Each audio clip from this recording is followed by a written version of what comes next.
L'éléphant enchaîné.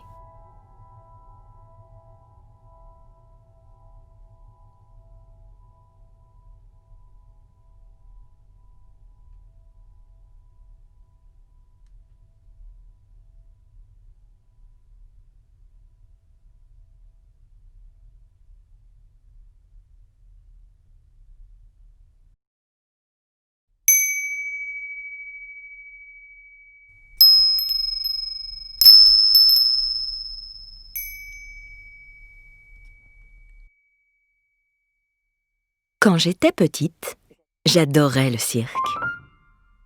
Et ce que j'aimais par-dessus tout au cirque, c'étaient les animaux. L'éléphant en particulier me fascinait. Comme je l'appris par la suite, c'était l'animal préféré de tous les enfants. Pendant son numéro, l'énorme bête exhibait un poids, une taille et une force extraordinaires. Mais tout de suite après, et jusqu'à la représentation suivante, l'éléphant restait toujours attaché à un petit pieu, fiché en terre, par une chaîne qui retenait l'une de ses pattes prisonnières. Or, ce pieu n'était qu'un minuscule morceau de bois, à peine enfoncé de quelques centimètres dans le sol. Et bien que la chaîne fût épaisse et résistante, il me semblait évident qu'un animal capable de déraciner un arbre devait facilement pouvoir se libérer et s'en aller. Le mystère reste entier à mes yeux. Alors qu'est-ce qui le retient ? Pourquoi ne s'échappe-t-il pas ?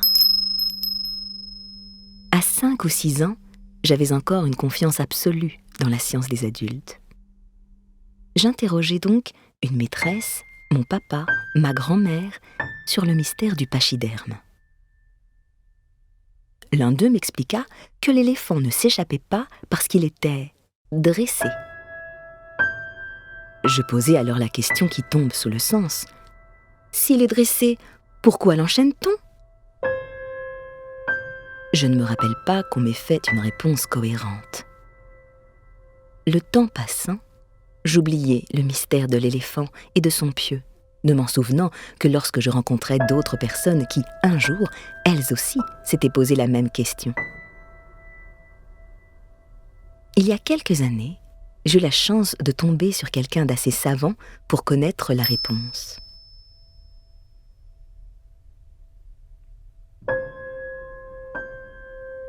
L'éléphant du cirque ne s'échappe pas parce que dès son plus jeune âge, il a été attaché à un pieu semblable.